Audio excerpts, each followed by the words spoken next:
Olá, meus amigos e minhas amigas. Iniciamos o vídeo de hoje com mais uma noite de destruição na Ucrânia. Isso mesmo, mais uma vez a capital Kiev foi alvo de um ataque russo antes do amanhecer, com uma barragem de mísseis que resultou na morte de pelo menos um civil e deixou 4 feridos. Além das vítimas, é claro, o impacto causou incêndios e grandes danos em vários pontos da cidade. E olha só, gente, isso aconteceu por volta das 2 horas e 30 minutos no horário de Greenwich, quando os moradores foram despertados por explosões violentas. Segundo as autoridades locais, a Rússia lançou um dos maiores ataques com mísseis balísticos contra Kiev em semanas. Imagens vindas de Kiev mostram colunas de fumaça subindo no horizonte e equipes de resgate vasculhando escombros em busca de sobreviventes. Já apesar da intensidade da ofensiva, a defesa aérea ucraniana diz que conseguiu interceptar boa parte dos projéteis. Segundo eles, dos 7 mísseis, 6 foram derrubados e, de um total de 123 drones, 71 foram abatidos diretamente e outros 40 neutralizados, possivelmente por meio de guerra eletrônica.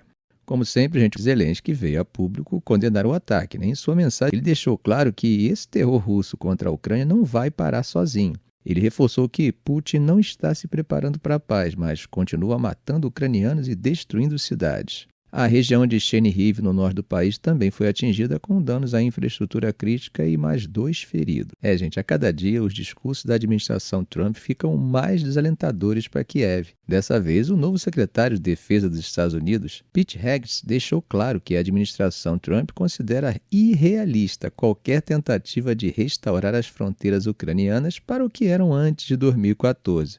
Além disso, ele afirmou que a entrada da Ucrânia na OTAN não faz parte da solução para o conflito. Essas declarações, foram feitas em Bruxelas durante uma reunião dos aliados militares da Ucrânia na sede da OTAN e acabam marcando uma virada bem drástica em relação à política dos Estados Unidos, como era na administração Biden, que defendia apoio irrestrito a Kiev pelo tempo que fosse necessário. Agora parece que o tom é outro.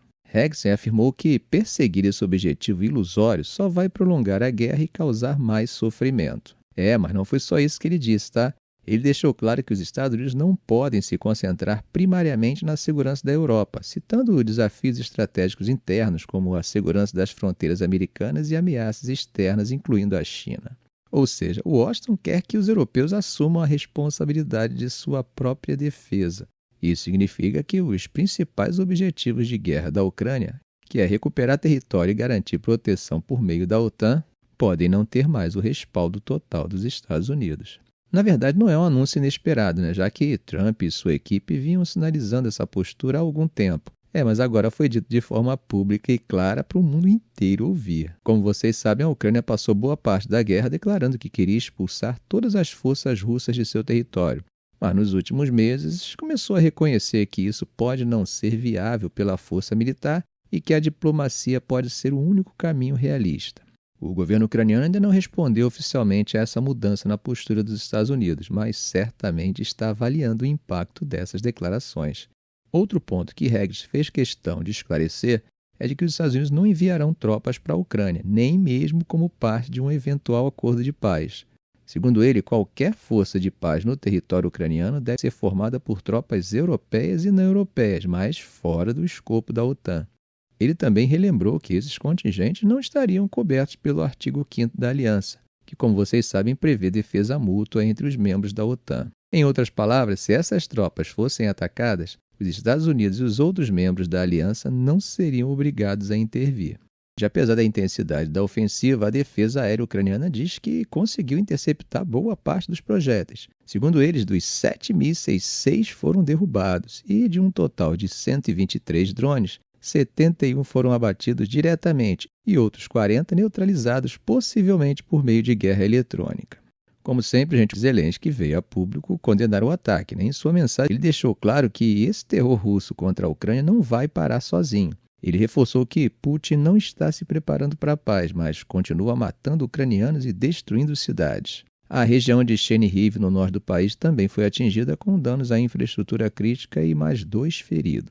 A cada dia os discursos da administração Trump ficam mais desalentadores para Kiev. Dessa vez, o novo secretário de Defesa dos Estados Unidos, Pete Hegseth, deixou claro que a administração Trump considera irrealista qualquer tentativa de restaurar as fronteiras ucranianas para o que eram antes de 2014. Além disso, ele afirmou que a entrada da Ucrânia na OTAN não faz parte da solução para o conflito. Essas declarações, gente, foram feitas em Bruxelas durante uma reunião dos aliados militares da Ucrânia na sede da OTAN e acabam marcando uma virada bem drástica, em relação à política dos Estados Unidos, como era na administração Biden, que defendia apoio irrestrito a Kiev pelo tempo que fosse necessário. Agora parece que o tom é outro. Hegsen afirmou que perseguir esse objetivo ilusório só vai prolongar a guerra e causar mais sofrimento. Mas não foi só isso que ele disse, tá? Ele deixou claro que os Estados Unidos não podem se concentrar primariamente na segurança da Europa, citando desafios estratégicos internos, como a segurança das fronteiras americanas e ameaças externas, incluindo a China. Ou seja, Washington quer que os europeus assumam a responsabilidade de sua própria defesa.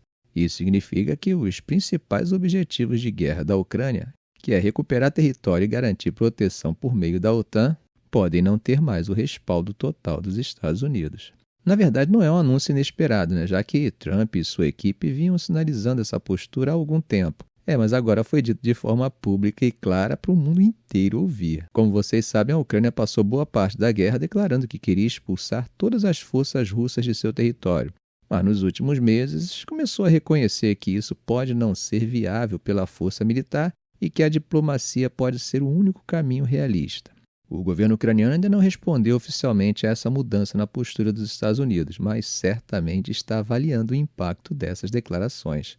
Outro ponto que Heggs fez questão de esclarecer é de que os Estados Unidos não enviarão tropas para a Ucrânia, nem mesmo como parte de um eventual acordo de paz. Segundo ele, qualquer força de paz no território ucraniano deve ser formada por tropas europeias e não europeias, mas fora do escopo da OTAN. Ele também relembrou que esses contingentes não estariam cobertos pelo artigo 5º da aliança, que, como vocês sabem, prevê defesa mútua entre os membros da OTAN. Em outras palavras, se essas tropas fossem atacadas, os Estados Unidos e os outros membros da aliança não seriam obrigados a intervir.